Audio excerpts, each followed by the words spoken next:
Chapter 16, I mean. Dot. Dot. I'm not trying to be selfish, but you didn't taste the dessert, Lily. Alyssa groans. Oh. It was so good. We're never going back there, I say to her. She stomps her foot like a little kid. But. Dot. Dot quote. Nope. We have to respect your brother's feelings.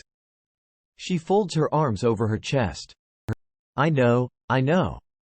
Why did you have to be a hormonal teenager and fall in love with the best chef in Boston? He wasn't a chef when I knew him. Whatever, she says. She walks out of my office and closes the door. My phone buzzes with an incoming text. Ryle, 5 hours down. About 5 more to go. So far so good. Hand is great. I sigh, relieved. I wasn't sure if he'd be able to do the surgery today, but knowing how much he was looking forward to it makes me happy for him. Me. Steadiest hands in all of Boston. I open my laptop and check my email. The first thing I see is an inquiry from the Boston Globe. I open it and it's from a journalist interested in running an article about the store. I grin like an idiot and start emailing her back when Alyssa knocks on the door. She opens it and sticks her head in. Hey, she says. Hey, I say back. She taps her fingers on the doorframe. Remember a few minutes ago when you told me I could never go back to Bibbs because it's unfair to Ryle that the boy you loved when you were a teenager is the owner? I fall back against my chair. What do you want, Alyssa? She scrunches up her nose and says, if it isn't fair that we can't go back there because of the owner, how is it fair that the owner gets to come here? What? I close my laptop and stand up. Why would you say that? Is he here? She nods and slips inside my office, closing the door behind her. He is. He asked for you. And I know you're with my brother and I'm with child, but can we please just take a moment to silently admire the perfection that is that man? She smiles dreamily and I roll my eyes. Alyssa. Those eyes, though. She opens the door and walks out. I follow behind her and catch sight of Atlas. She's right here, Alyssa says. Would you like me to take your coat? We don't take coats. Atlas glances up when I walk out of my office. His eyes cut to Alyssa and he shakes his head. No, thank you. I won't be long. Alyssa leans forward over the counter, dropping her chin on her hands. Stay as long as you like. In fact, are you looking for an extra job? Lily needs to hire more people and we're looking for someone who can lift really heavy things. Requires a lot of flexibility. Bending over. I narrow my eyes at Alyssa and mouth, enough. She shrugs innocently. I hold my door open for Atlas, but avoid looking directly at him as he passes me. I feel a world of guilt for what happened last night, but also a world of anger for what happened last night. I walk around my desk and drop into my seat, prepared for an argument. But when I look up at him, I clamp my mouth shut. He's smiling. He waves his hand around in a circle as he takes a seat across from me. This is incredible, Lily. I pause. Thank you. He continues smiling at me, like he's proud of me. Then he places a bag between us on the desk and pushes it toward me. A gift, he says. You can open it later. Why is he buying me gifts? He has a girlfriend. I have a boyfriend. Our past has already caused enough problems in my present. I certainly don't need gifts to exacerbate that. Why are you buying me gifts, Atlas? He leans back in his seat and crosses his arms over his chest. I bought it 3 years ago.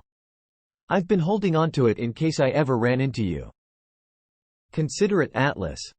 He hasn't changed. Damn it. I pick up the gift and set it on the floor behind my desk. I try to release some of the tension I'm feeling, but it's really hard when everything about him makes me so tense.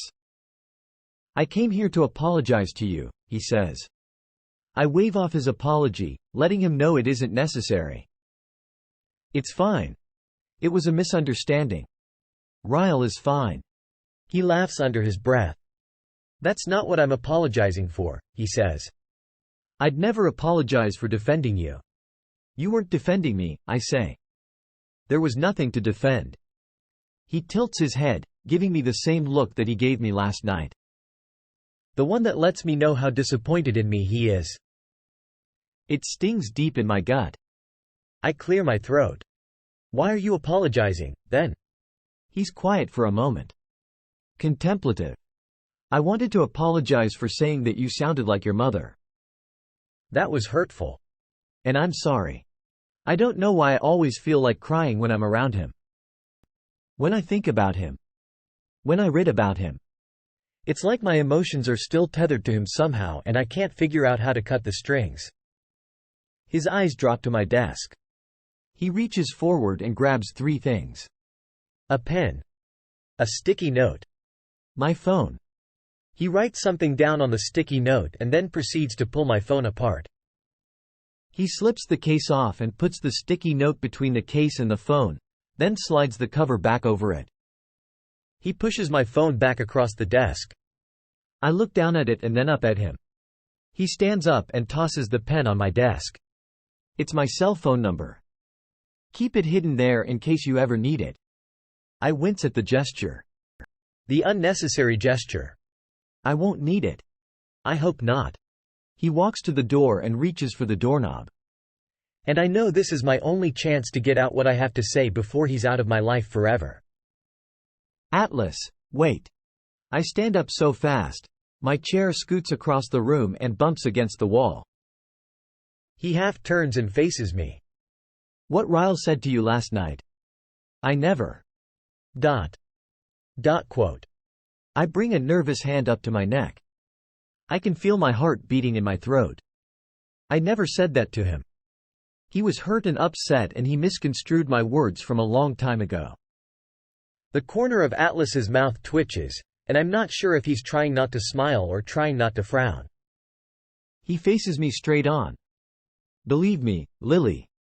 I know that wasn't a pity fuck. I was there. He walks out the door, and his words knock me straight back into my seat. Only. My seat is no longer there. It's still on the other side of my office and I'm now on the floor. Alyssa rushes in and I'm lying on my back behind my desk. Lily? She runs around the desk and stands over me. Are you okay? I hold up a thumb. Fine. Just missed my chair. She reaches out her hand and helps me to my feet. What was that all about? I glance at the door as I retrieve my chair. I take a seat and look down at my phone. Nothing. He was just apologizing. Alyssa sighs longingly and looks back at the door. So does that mean he doesn't want the job? I've got to hand it to her. Even in the midst of emotional turmoil, she can make me laugh. Get back to work before I dock your pay. She laughs and makes to leave. I tap my pen against my desk and then say, Alyssa. Wait. I know, she says, cutting me off.